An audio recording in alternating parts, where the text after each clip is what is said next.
Assalamualaikum warahmatullahi wabarakatuh. Salam sejahtera bagi kita semua dan selamat sore, siang atau malam bagi teman-teman di Indonesia. Pada hari ini saya akan menyampaikan update tentang penanganan pandemi coronavirus di Jerman sesuai dengan permintaan rekan-rekan dari BNPB. Pertama-tama saya ingin memberikan update kondisi yang terakhir.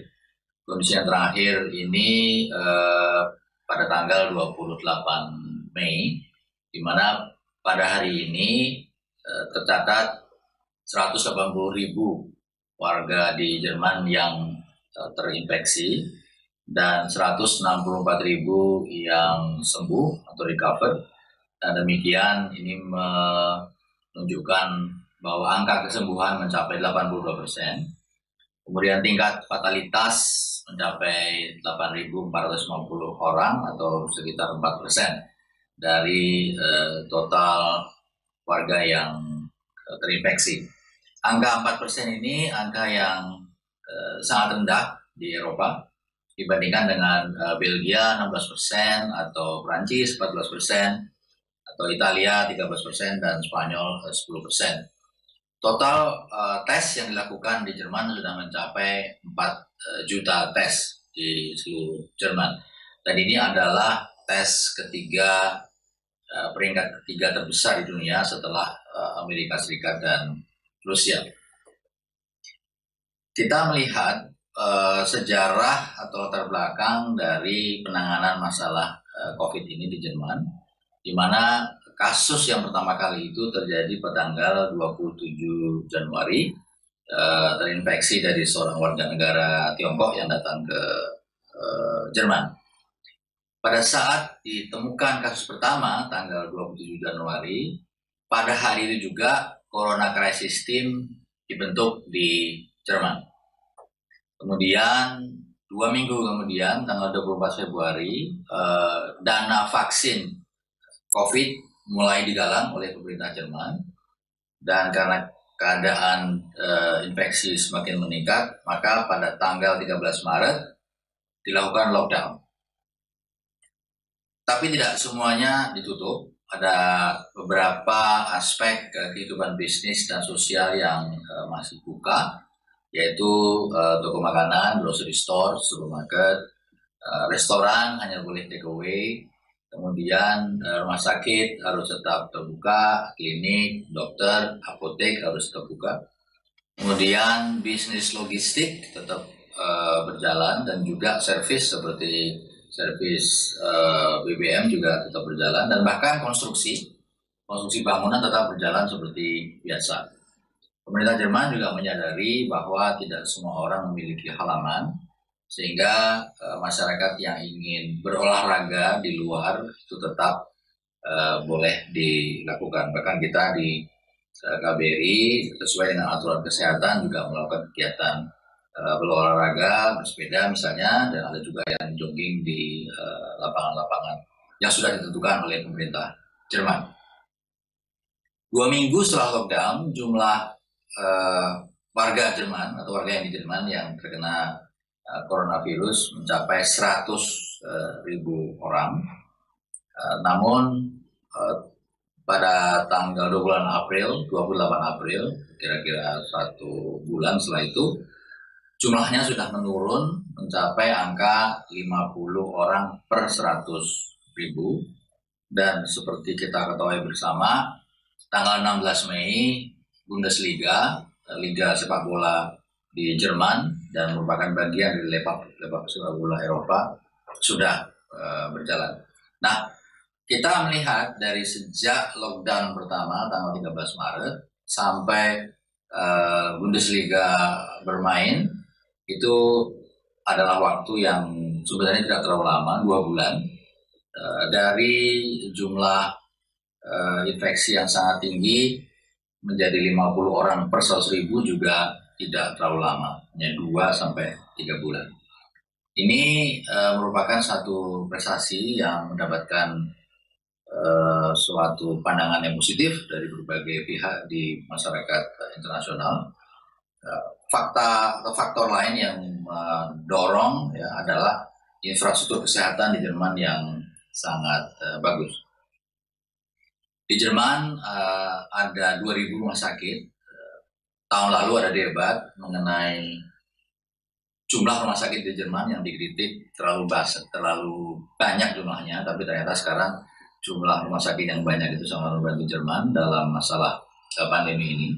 Jerman memiliki tempat tidur ICU 28.000, Jerman memiliki ventilator 35.000, angka yang sangat tinggi dibandingkan dengan negara-negara Eropa di sekitar Jerman.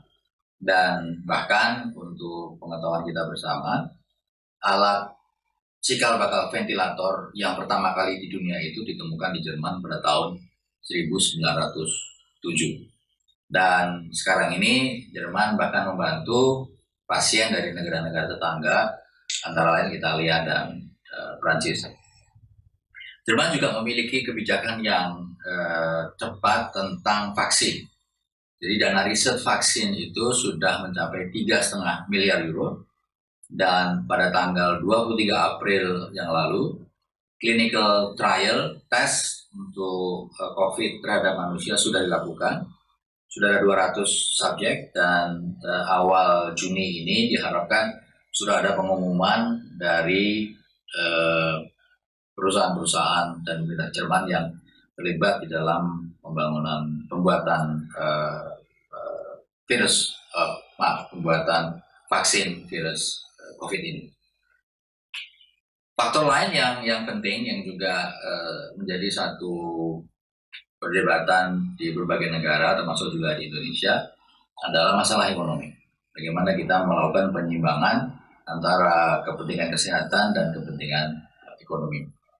Kebijakan yang dilakukan di Jerman di bidang ekonomi cukup masif, di mana Jerman menyiapkan dana stabilisasi sebesar 600 miliar euro, 600 billion euro, bantuan untuk UKM 165 miliar euro, dan bahkan beberapa bank atas kebijakan pemerintah memberikan modal kerja sampai dengan 1 miliar euro dengan grace pengembalian 10 tahun.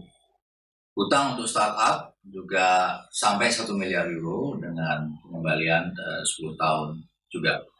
Jadi dari keterangan yang saya sampaikan tadi, dari first case, kasus yang pertama, sampai dengan Bundesliga, dari infrastruktur kesehatan, dari pengembangan vaksin, dan juga dari ekonomi di Jerman, ada beberapa kesimpulan yang bisa saya sampaikan.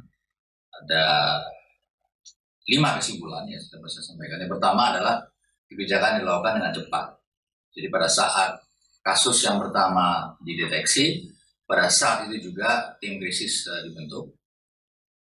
Kemudian tidak ada sikap yang meremehkan COVID dari pimpinan yang tertinggi di Jerman. Tidak seperti di negara lain misalnya yang mengatakan ini hanya flu dan tidak perlu khawatir, tapi ternyata kemudian jumlahnya bahkan lebih dari 100.000 hingga hari ini infeksinya.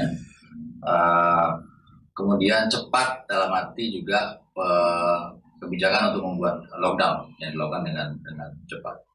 Kemudian yang kedua, kebijakannya bersifat tegas, firm, di mana dilakukan suatu implementasi kebijakan hingga di lapangan. Pada awal lockdown misalnya, masih banyak orang yang tidak terlalu patuh, bahkan ada waktu itu beberapa orang yang membuat corona party. Jadi karena pub ditutup, mereka membuat pesta-pesta di rumah-rumah, dan oleh pemerintah Jerman itu dibubarkan dan dilakukan tindakan sweeping bahkan, sehingga kebijakan ini tegas sampai ke lapangan. Yang ketiga, kebijakannya itu jelas. Jadi tidak menggunakan bahasa yang rumit, bahasa yang mudah dimengerti, dan bisa diterapkan langsung oleh masyarakat, sehingga menimbulkan kesimpulan yang keempat, yaitu disiplin masyarakat yang tinggi. memang banyak hoax, memang banyak protes terhadap kebijakan yang tegas ini, tapi mayoritas masyarakat Jerman memiliki disiplin yang tinggi sehingga mereka menyadari bahwa ini adalah kepentingan yang bersama. Kemudian sebagai suatu negara federal di mana ada hierarki mandat dari pusat dan daerah yang berbeda, di Jerman itu negara bagian memiliki kekuatan yang sangat tinggi. Misalnya universitas itu tidak di tingkat pusat tapi di tingkat daerah, dan banyak kebijakan itu di tingkat daerah.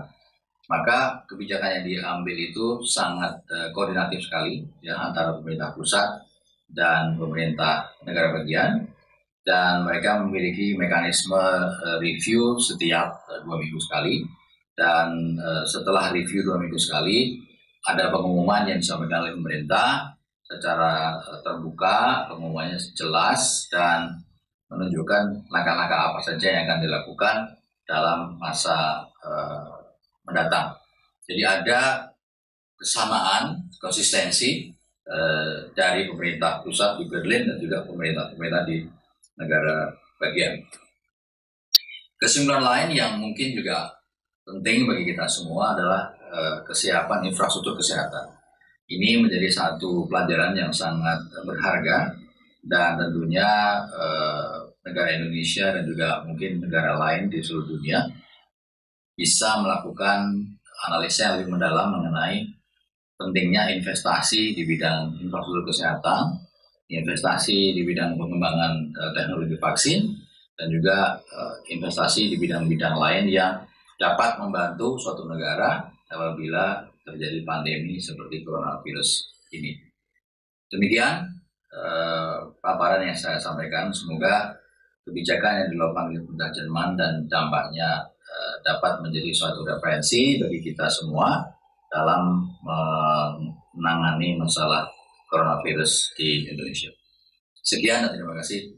Wassalamualaikum warahmatullahi wabarakatuh.